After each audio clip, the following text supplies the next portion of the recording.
Good morning guys. Kumusta? Happy Wednesday everyone. Tuesday pala. Happy Tuesday sa lahat dyan guys.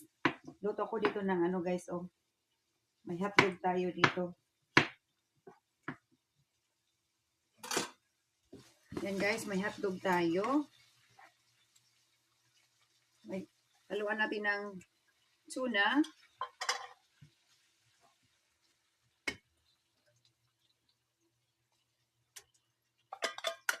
So, ginisa ko lang yung hotdog ko sa onion, maraming onions at saka garlic. Yan guys, so. Tapos, lagyan natin ng bonggang mushroom. Welcome to Lori Van's channel guys. Yan ang ating almusal ngayon.